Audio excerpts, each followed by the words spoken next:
முதல்ல இப்படி ஒரு விழாவுக்கு படத்தில் நடித்தவங்க இன்றைக்கி அந்த விழாவில் வந்து கலந்துக்கிறது ரொம்ப கஷ்டமான ஒரு சூழல் இருக்கிற நேரத்தில் இவ்வளவு நேரம் பொறுமையாக இந்த விழா அழைப்புதலை ஏற்று யார் படம் யார் நடிச்சிருக்கா அப்படிங்கிறதெல்லாம் இல்லாமல் ஒரு ஃபோன் காலுக்கு மதித்து இங்கே வந்து இவ்வளோ நேரம் வெயிட் பண்ண ஒவ்வொருத்தருமே பாதம் தொட்டு என்னுடைய வணக்கத்தை சொல்லிக்கிறேன். முதல்ல யாரோ படம் எடுக்கிறாங்க, யாரோ ரிலீஸ் பண்ணுறாங்க, யாரோ நடிக்கிறாங்க, இதில் நமக்கு என்ன இருக்குங்கிறது இல்லாமல் ஒரு நல்ல சினிமா எடுக்கிறவங்களுக்கு பின்னாடி பக்கத்தில் நிற்கணும் அப்படிங்கிற ஒரு விஷயம்.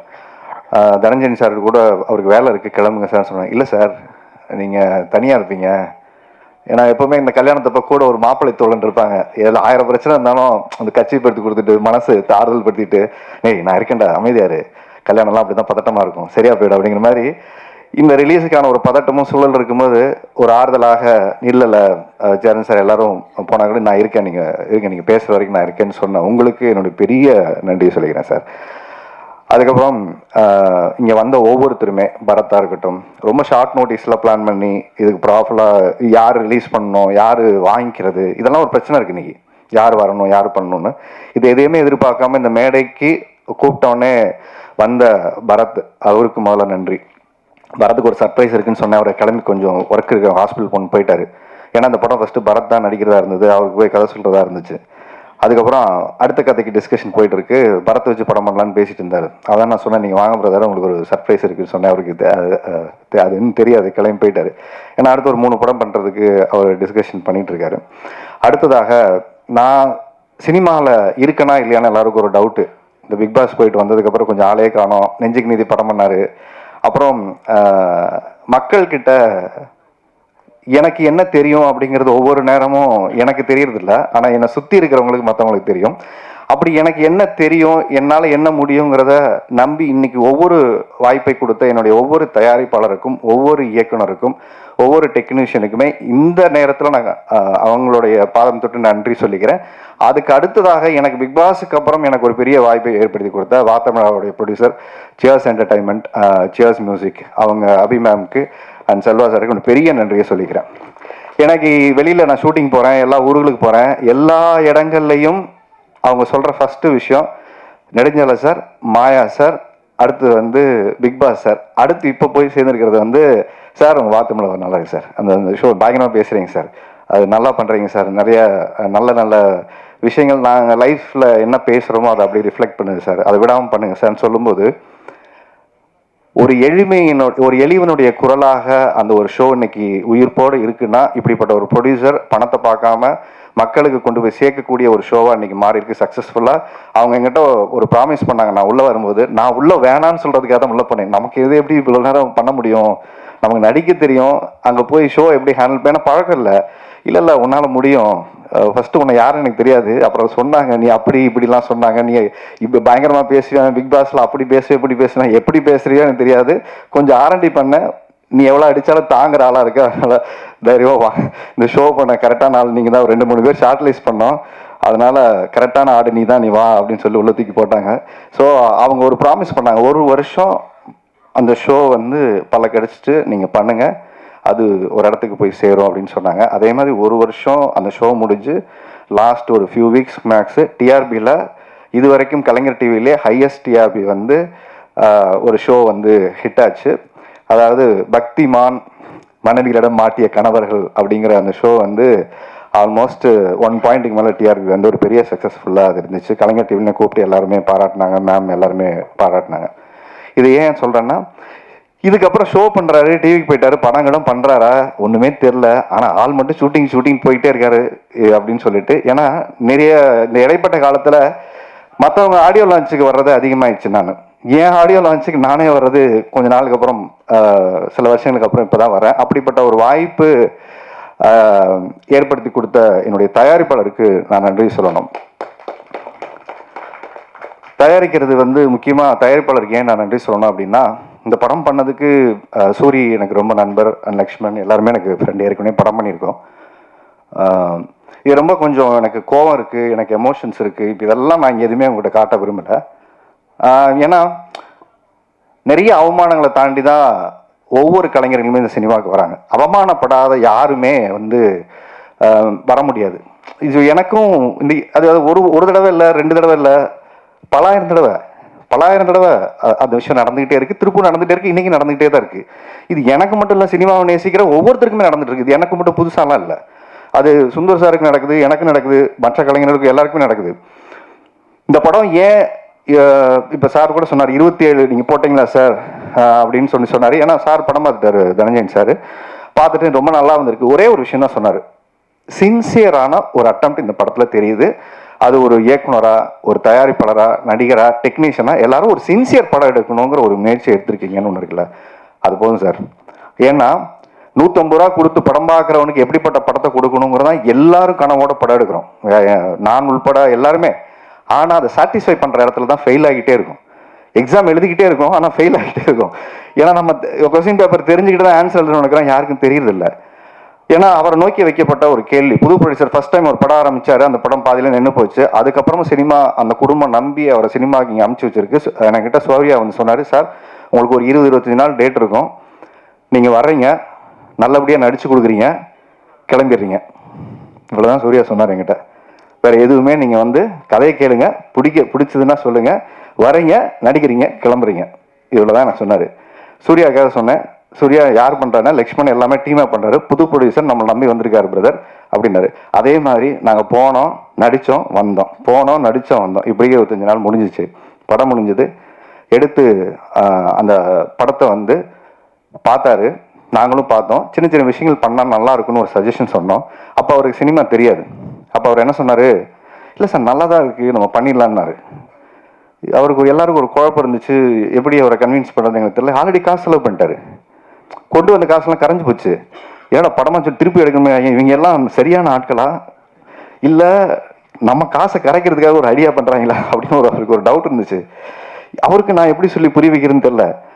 நேராக வீட்டுக்கு போனார். வீட்டுக்கு போய் படம் காமிச்சாரு. உண்மையாகவே இன்னைக்கு நீங்கள் பார்த்த பாட்டு, நீங்கள் பார்த்த விஷுவல்ஸு எல்லாமே ஏற்கனவே எடுத்திருந்தது தான். அதில் கொஞ்சம் நேர்த்தியாக இன்னைக்கு எக்ஸ்ட்ரானரியாக அந்த படம் பார்த்துட்டு நல்லா இருக்கு அப்படிங்கிற ஒரு இடத்துக்கு இந்த படம் நகர்ந்துருக்குன்னா, இந்த படத்துக்கு முதல் பார்வையாளராக இருந்தது அவங்களுடைய 2 பொண்ணுங்க, அவங்க மனைவி. நீங்கள் அவங்களுக்கு தான் நன்றி சொல்லணும். இந்த படம் சிறந்த படமாக இன்னைக்கு வந்திருக்கிறதுக்கு மிக முக்கியமான காரணம், படம் எடுத்துட்டீங்க, இவ்வளோ காசை போட்டு ஒரு நல்ல படமாக எடுக்க வேண்டியதானே, அது எல்லாரும் பார்த்துக்கலாம் போங்க அப்படின்னு அந்த பிள்ளைங்க சொன்ன அந்த தைரியம், தன்னம்பிக்கை தான் வந்துட்டு அப்படி இப்படி சுறுசுறுப்பாக வந்தார். சார் அது என்னமோ சொன்னீங்களே சார், வாங்க சார் அதெல்லாம் கொஞ்சம் என்னமோ பேசிடலாம், டிஸ்கஸ் பண்ணிடலாம், இல்லைன்னா அவர் அடுத்த வாரமே ரிலீஸ் பண்ணிடலான்ட்டாரு. நான் அடுத்த படத்துக்கு போகிறேன் சார், இதில் விட்டதெல்லாம் நான் அதில் பிடிச்சிக்கிறேன்னாரு. சார் விட்டதை பிடிக்கிறேன்னு சினிமாவில் அது பின்னாடி துரத்திக்கிட்டே இருக்கிறவங்க தான் இங்கே அதிகம். அதனால ஒரு படம் எடுக்கும் போதே சரியாக எடுத்து அந்த பேனர் எல்லாத்தையும் முடிவு பண்ணிட்டோம்னா சரியாக போயிடும்னு சொன்னேன். அன்னைக்கு அவங்க வீட்டில் சொன்ன விஷயத்த எல்லாருமே உட்காந்து கவனித்து ஒரு டீமாக பண்ணி, நாங்கள் போடாத சண்டை இல்லை. உண்மையாகவே சொல்கிறேன், சண்டைன்னா ஒரு நல்ல ஹெல்த்தியான டிஸ்கஷன். அவர் ரொம்ப இன்னசென்ட். இவர் எவ்வளோ இன்னசென்ட்னு கேட்டுட்டிங்கன்னா, உள்ளுக்குள்ள ரத்த கொதிப்பை பாட்டு கேட்டிருப்பீங்கல்ல, அப்படி இருப்பார் உள்ளுக்குள்ள.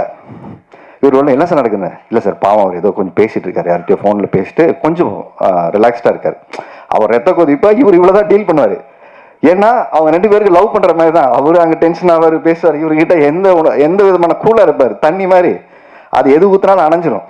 அதனால சுந்தர் சார்கிட்ட வேலை செய்யறது ரொம்ப ஈஸி, ரொம்ப ரொம்ப ஸ்வீட். ஆக்சுவலாக அவர் கோவப்பட்டு நீங்கள் பார்க்கவே முடியாது. அதிகபட்ச கோவம் தான், அது கிடைக்கிறா விடுங்க சார், இதுதான் அதிகபட்ச கோவம்.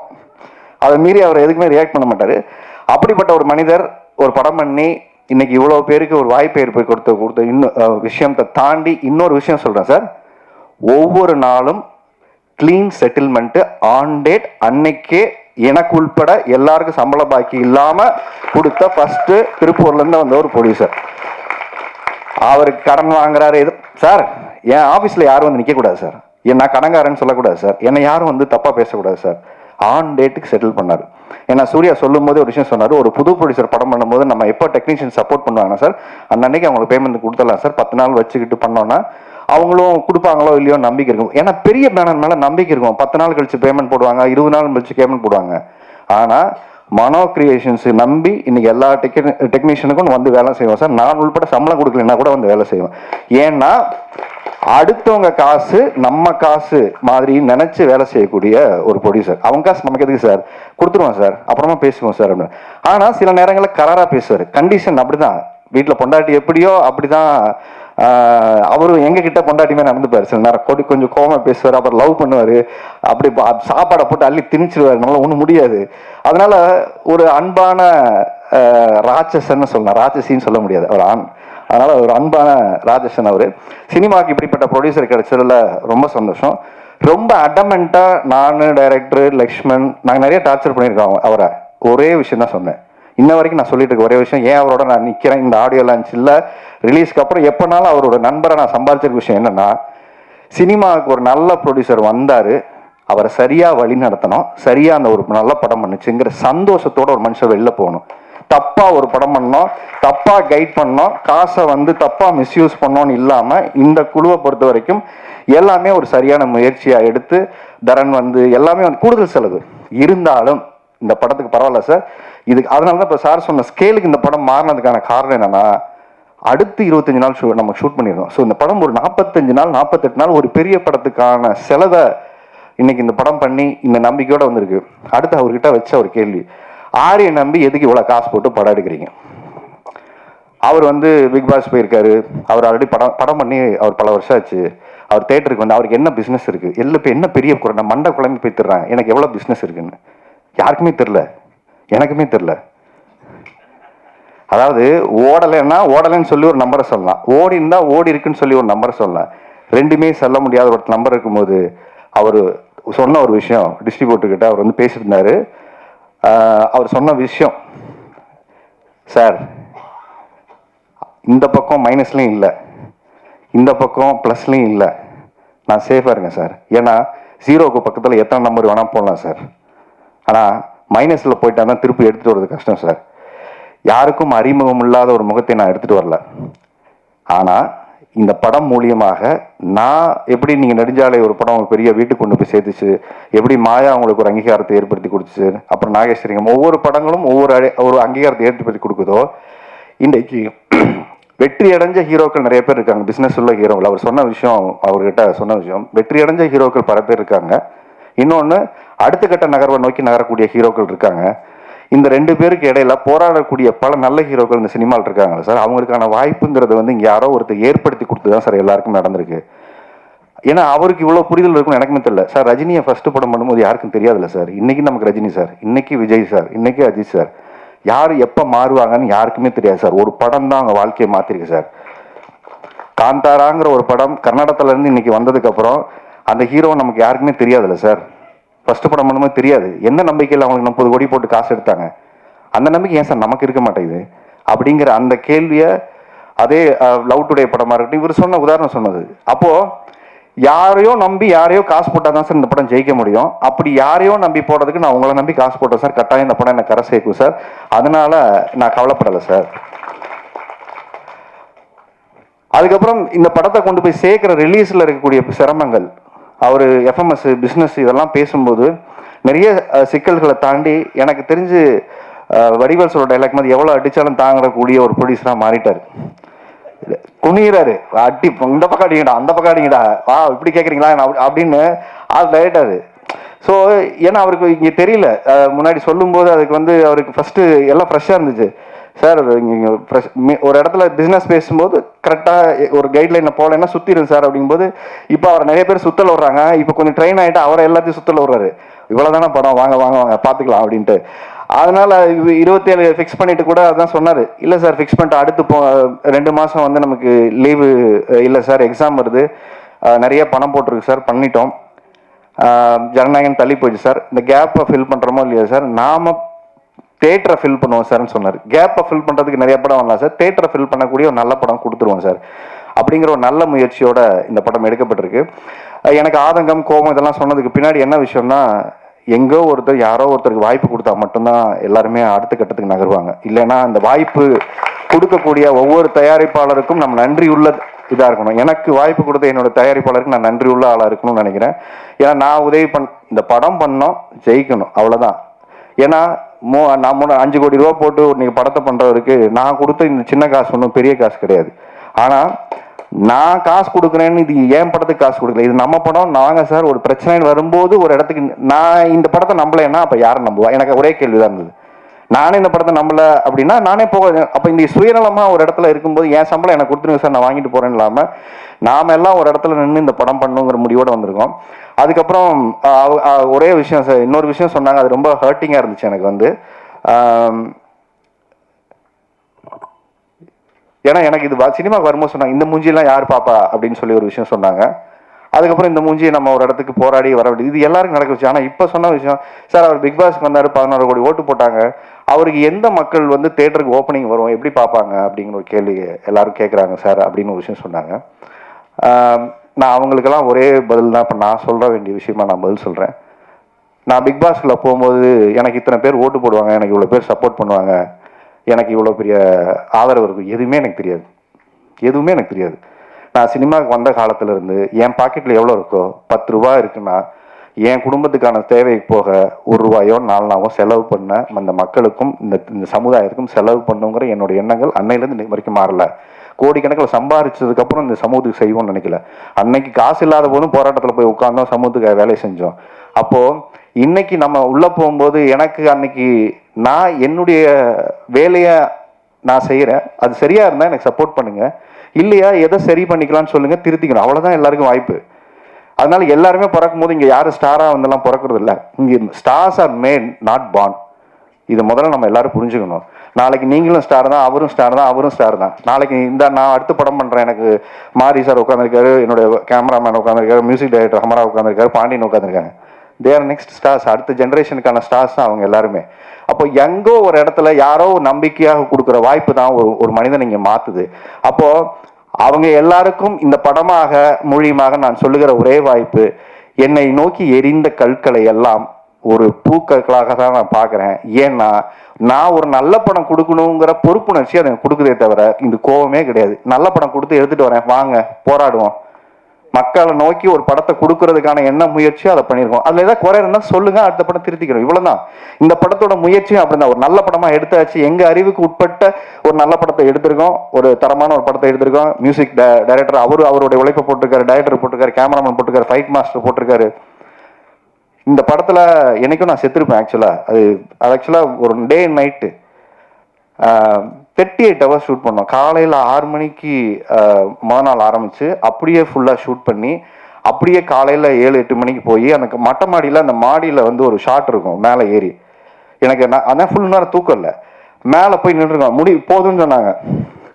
இவங்க வேணாம் சார் வாங்க சார் போதும்னாங்க. ஒரு ட்ரான் ஷாட் மேலே இருந்து எடுக்கணும்னு சொல்லிட்டு மேலே போய் உட்காந்துக்கிட்டு அந்த இடத்துலையே ட்ரெஸ் மாற்றிட்டு மேலே 7 மணிக்கு நல்லா பார்த்துங்க, அங்கேயே படுத்துக்கிட்டு அங்கேயே மேலே போடுங்க சார், கீழே போனால் லைட் ஆகிடும், ஏன்னா அடுத்து கால் ஷீட் வந்துடும் சொல்லிட்டு அங்கே மாற்றிட்டு அந்த உச்சியில் போய் நிற்கிற ஒரு ஷாட்டு அந்த மேலே அந்த இதில் எனக்கு இந்த ஏசி லெக்மெண்ட் ஆச்சு.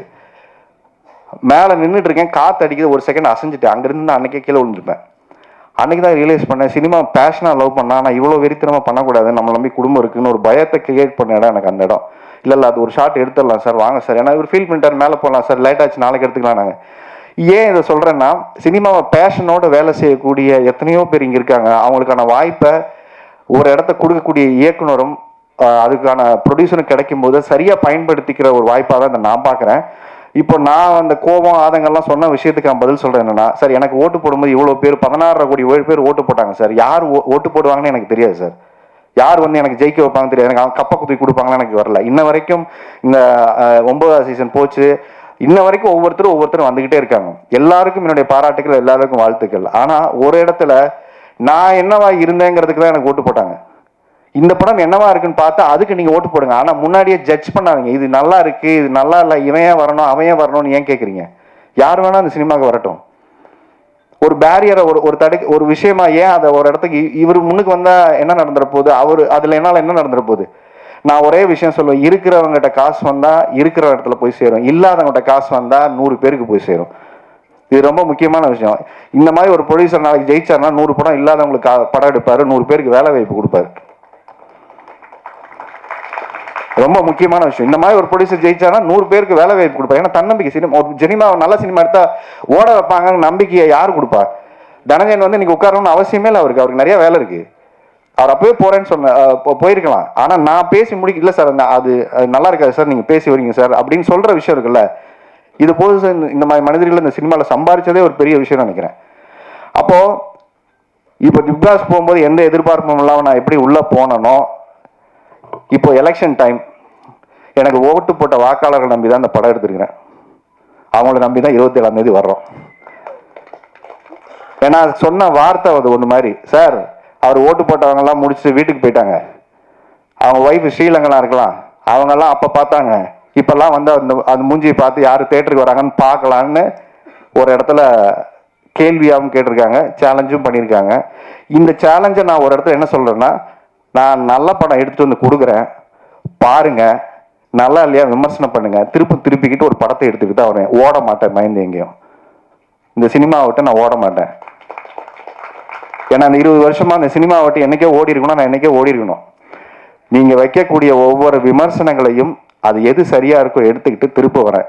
ஸ்ரீலங்காவில் இருக்கிறவங்க வந்து படம் பார்க்குறாங்களா, ஸ்ரீலங்கன் தமிழர்கள் வந்து படம் பார்க்குறாங்க, அவங்களெல்லாம் அவங்க பார்த்து ஓட வச்சிருவாங்களா, இல்லை இந்த மூஞ்சியெல்லாம் இங்கே பார்ப்பாங்களாங்கிற விமர்சனம் வைக்கிறீங்கல்ல, படம் பாருங்க, எது நல்லா இருக்குன்னு சொல்லுங்க, நடிப்பு வேலையை சொல்லுங்க, திருத்திக்கிறோம், நல்லபடியா அடுத்த படம் எடுத்துட்டு வரோம். ஆனா யாரு வரணும் யாரு வரக்கூடாது, இவங்களுக்கெல்லாம் இப்படி ஒரு ஒரு படம் எடுத்துட்டு வரனால இவரெல்லாம் ஏன் ஜெயிக்க வைக்கணும், இந்த இடத்துக்கு நம்ம போகவே வேணாம். யார் வேணா இங்க ஜெயிக்கணும் சார், யார் வேணா இங்க வரட்டும் சார். ஒரு நல்ல படம் எடுத்துட்டு வந்தா அதை கொண்டாந்து சேர்க்கறதுக்கான முயற்சியை ஒரு தயாரிப்பாளர் காசு போட்டு படம் பண்ணும்போது அதுக்கு பாராட்டுற விஷயம் இல்லைன்னா கூட அதை நசுக்கிற வேலை இங்க இருக்கக்கூடாது. அதுதான் இங்க தனஞ்சயன் சார் சொன்னாரு. அதனால இந்த படத்தோட கண்டென்ட் தான் பேசணும். நான் அதிகம் பேசக்கூடாதுன்னு நினைச்ச ஒரு விஷயம், குறிப்பாக அவருக்கு நன்றி சொல்றதுக்காக இந்த டைம் எடுத்துக்கிட்டேன். நான் சொல்லி இந்த படத்தை கொண்டு வந்து பிப்ரவரி 27ஆம் தேதி யாரு பொறுப்புல இந்த படத்தை கொடுக்குறேன்னா, நீங்க சொன்ன அதே மக்களுடைய பொறுப்பு கிட்ட தான் இந்த படம் கொடுக்குறேன். ஏன்னா நான் ஒரு வருஷமா ஒரு பொறுப்புள்ள ஒரு ஷோ பண்ணிட்டு இருக்கேன். அதுக்கப்புறம் இவ்வளவு ரெஸ்பான்சிபிலிட்டி உள்ள ஒரு பொறுப்புள்ள ஒரு தகப்பனா, ஒரு பொறுப்புள்ள ஒரு நடிகனா, இந்த சமூகத்தின் மேல் அக்கறையுள்ள ஒரு மனிதனா, நீங்க வேணா என்ன வேணா நினைச்சுக்கோங்க, ஒரு நல்ல படம் எடுத்து வந்து கொடுக்கணுங்கிற முயற்சியோட வந்திருக்கோம்.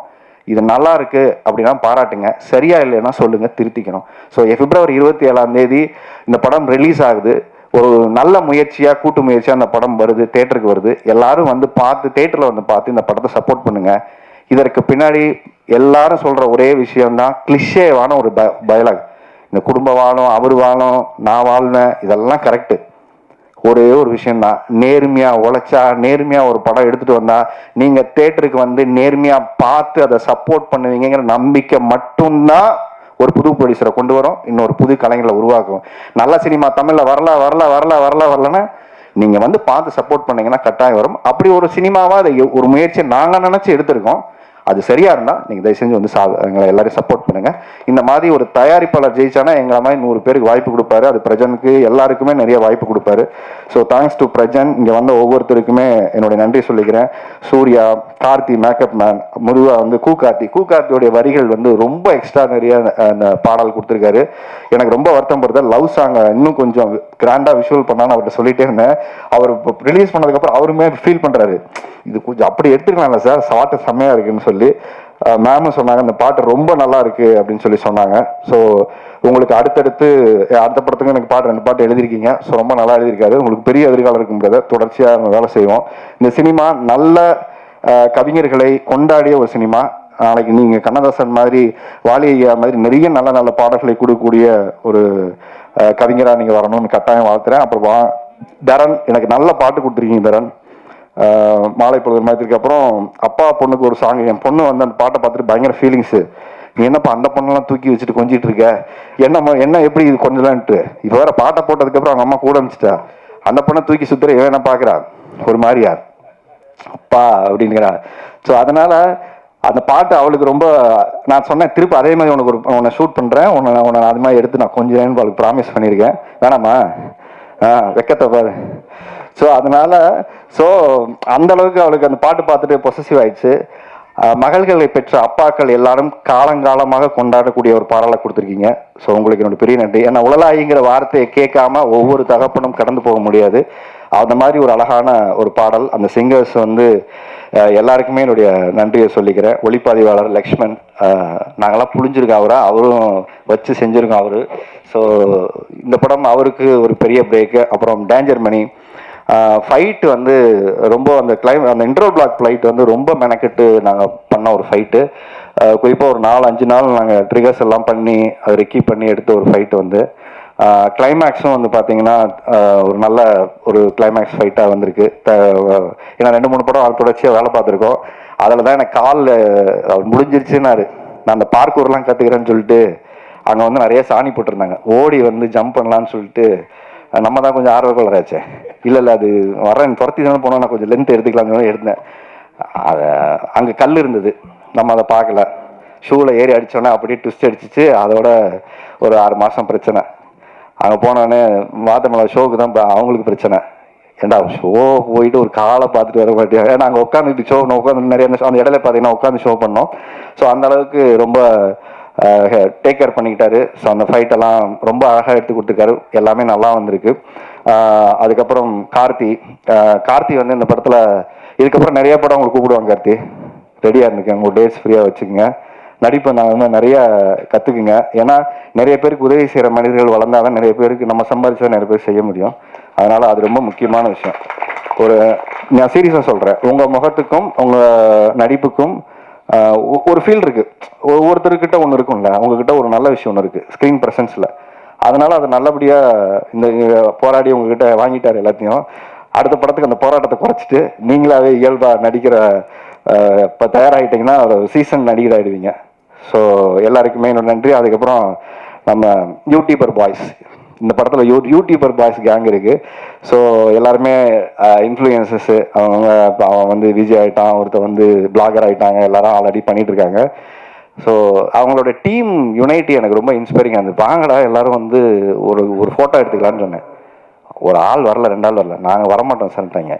அது எல்லாம் வந்ததுக்கு இங்கே இந்த இல்லை சார் எங்கள் டீம் வந்தால் தான் நாங்கள் ஃபோட்டோக்கே வருவோம்னு சொல்லிட்டு அந்த டீம் மெயின் கேட் அவங்க வந்ததுக்கப்புறம் தான் எல்லாருமே வந்து சேர்ந்து ஃபோட்டோ எடுத்துக்கிட்டாங்க. ஸோ அவங்களுடைய உழைப்பும் ஒரு முக்கியமாக பாராட்டப்பட வேண்டியது.